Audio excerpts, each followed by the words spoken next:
a feminist analysis of Doom 2016, and the argument also carries on over to Eternal.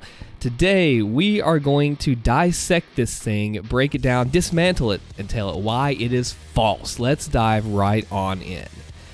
Doom 2016 will go down in video game history as being many things, most of them outstanding. I would agree. See, the author and I were not so different in that way. What I'm going to be doing here is a debate. I'm not attacking. I want you to listen to this too before we even go any further. This is important. All right? I'm not attacking the person. I am trying to dismantle their argument. I don't believe in witch hunts because what I say and what you say falls back on the entire Doom community as a whole. Whether it should be that way or not, that's the way it is. So, do not attack a person. Go with logic and reason as you attack an argument in a debate. Okay, I have to get that out of the way.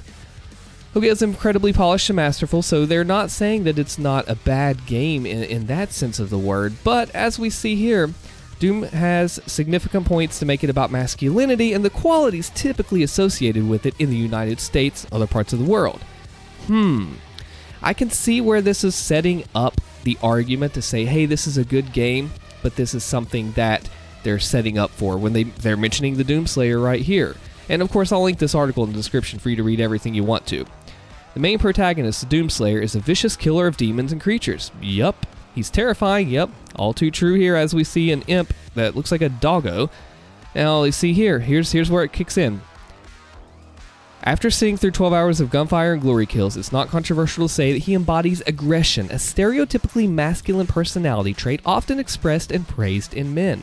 The game rewards aggression too, consistently providing the Doomslayer with new weapons, power-ups, and upgrades to enhance the speed and variety of bloody, pasty murder. Now, as you may know, I am not a feminist, but if there is anyone that is a feminist Doomer watching this, as I said before, it's the argument, not the person. And hey, this person is bringing a faulty argument against Doom that even if I were a feminist, I would go in the same debate, same thing. It's about that, not the person. He's also kind of silly. I agree. See, I'm agreeing with this person here in some ways, but not in everything. Now, this is where it gets rough. Once it realize we're not taking itself too seriously, they have a chance to look at his personality more closely. Sure, he slaughters demons without remorse, but he does not delight in the suffering. He does it quickly. It's not senseless. Yes. Okay, well, we do see a gore nest and all the people there. Now, here we go. Shines a nuanced light on aggression. Aggression easily becomes hedonistic with someone less resolute than the Doomslayer. So what are they saying in all of this? What are they even trying to get to? Well, this is it right here. The rage is directed at the Hellspawn, but Samuel Hayden, the robotic CEO, has a masculine tendency to exert control. No, he's actually, at this point in time in 2016, he does appear to be an evil CEO, but I don't ever see anything Samuel as being a masculine brute that just wants to do it for the power of the man. No, that's not. If you play through the game and you follow the lore, you see that is not Samuel's personality. And even moving into Eternal, it is not. The plan is halted when rogue scientist Olivia Pierce, I miss her, man. She needs to be in Eternal. All right, let's see here. He conscripts, he gets the Slayer to stop Olivia and close the gate. We know this. Okay, good deal. Here we go. While it regards aggression as the sledgehammer solution, it criticizes Hayden's need to control for his own gain. This is the masculine personality trait that Doom reserves as dangerous. No matter how much his ambitions threaten the safety of humanity, he clings to the idea that his energy source will preserve their civilization. He's willing to sacrifice anyone. Well, here's the thing. He masquerades with logic and reason. He believes what he is doing is right at this point in time in 2016. Yes, he does. And we always thought he was kind of creepy going in 2016. Very, that Samuel vibe. But we find out in Eternal it's different. All right, this is another line I simply cannot agree with, okay? These pretensions to rationality come from the provably false belief that he has the ability or right to control hell. His robotic body is an outward manifestation, the idea that his constant desire to exert control or constant adherence to a toxic masculine trait has robbed him of his humanity. No, it was because of the cancer. No, that was Olivia. I'm sorry. He went to... I can't even remember my 2016 lore like I should, can I? His was cancer. Samuel's was cancer. Olivia's was idiopathic scoliosis. Olivia went into the mech suit and wouldn't go on painkillers, and she walked around more in pain each day, as we see. Samuel was cancer, and he went into the mech suit, which also we later find out that makers cannot go into hell, so he has the mech suit to do it. Anyway, okay, I was right. Sorry. While it may seem a parody of the meathead video game heroes who brutalize first and then ask questions later, talks about Samuel, here it is. This is the biggest bombshell of the whole article. Consequently, he does not share the same hatred of Doom's only female human character, Olivia Pierce, who is more tragic than despicable. After Hayden presents it, it causes her mind to deteriorate. Then Olivia's relationship with Hayden kickstarted a chain of physical and metaphorical corruption tied to the masculine characteristic her boss represented. No, Olivia was corrupt and wanted power. Samuel wants power in his own way. This is not a matter of male and female dynamics and in a workplace with a CEO, boss, all of that. Does that exist? Yeah, unfortunately, it does. Do guys take advantage and use their position of power over women in the workplace? Yes. Over men in the workplace? Yes. Over anybody. Now, here's the thing about this. She wanted the power. Is not because Samuel is a male. It could have been Oliver Pierce. It could have been Olivia.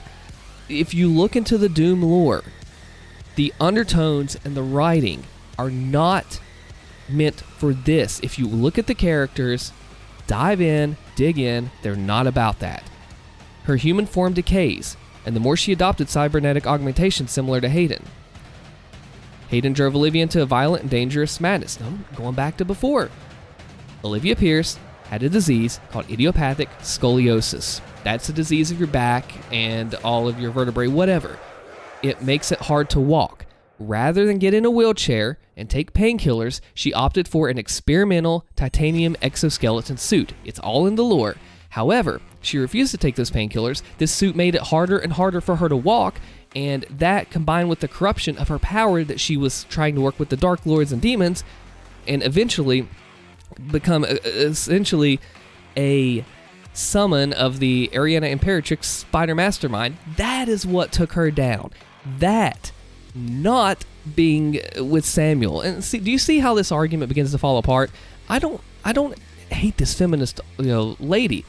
She's fine. She can do what she wants to do, but it's not an accurate representation of Doom Eternal and therefore the community. Now, he was not able to control her. Okay, that's not what this whole thing was about. I just talked about that. Olivia becomes the antagonist once he was not able... No. The lore speaks completely against this. Completely. It's evident that the possibility of demons eviscerating the human race does not inherently bother him. Well, it does, but his stoic demeanor on the outside wouldn't show it. And we learn in Eternal, he does scold it because he believes his way is the right way. His big issue is Olivia getting in the way of his plans. No duh. You have Samuel, who wants this crucible, who believes that his way will destroy the demons. And we see in Eternal, he wields it and he goes and fights with the Ark. It's not a matter of I'm better than you. It's a matter of you're a corrupt scientist that wants to go on her own way. Samuel has found the Slayer first. He was mine before you even found him, tracing back to the Maker origins. Samuel knew the Slayer first. Olivia is a rogue scientist who wants to just control everything and got into cahoots with the evil folks down south, hell area. That's what did it. I see, as this article goes on, I just cannot keep stressing enough, this is not an issue of gender and dynamics in that way. This is power, and it has nothing to do with that. See, this is how I feel like that this is how you have to approach this kind of thing. You have to bring your logic, your reason, and your research to the table, and then dismantle the argument that way. Never once do we attack the author and her beliefs. That is fine. Now, keep in mind the Hell Portal has been opened in each of the other Doom games. Yep, Slayer is Doom Guy, we know this. He realizes that Olivia would not have done this if Hayden had not put her in the conditions that caused it to happen. The sorrowful respect, as sad as the Doomslayer can be, is probably why the player never gets to glory kill Olivia in her human form. She was manipulated by the controlling masculine figure above her. Dang it, this is not what it's meant to be. This is not how it was meant to be, as he says. Instead, he saves his contempt for Hayden, the robot who caused him to kill someone to whom he bore no ill will. Let me read that again. I want you to pay attention. Instead, the Doomslayer saves his contempt for Hayden, the robot who caused him to kill someone for whom he bore no ill will. Dude, Olivia's literally working with the darkest people out there. The Slayer does not like that. It has nothing to do with power dynamics. It has everything to do with she is evil, she is opening a hell portal, we have to stop this, Samuel woke us up from our nap, we went to our nap again after tag 2. I don't think they fully played the game, and they fully looked into it, right? And that's fine, they may not want to. Not everybody has to be a complete Doom nerd. I am a Doom nerd, yes. So there's a chance I'm gleaning too much from the Doomslayer's minimal animations, but I would argue that the silent protagonist offers the opportunity to fill in the blanks. That's generally what they're meant to do. We also hear the Slayer talk, we learn more of his backstory. Still, I cannot argue with the idea on the fundamental level. The Doomslayer does not care about the ambitions of Samuel. Well, yeah, I mean, that's Slayer, he does what he wants to. Doesn't mourn the tragedy of Olivia. Well, of course he doesn't mourn Olivia, because she's evil. She's corrupt. She's the cause of all this trouble. We have to contain this when Doom 2016 starts. She wants to keep him in the coffin because she knows that he's going to wreck the plans. Do you see how this argument begins to fall apart when you really break it down and analyze it, when you really throw that logic and reason in there? His aggression toward the demonkind made him resolute and incorruptible, unlike Hayden, whose desires to utilize hell tarnished everything he touched.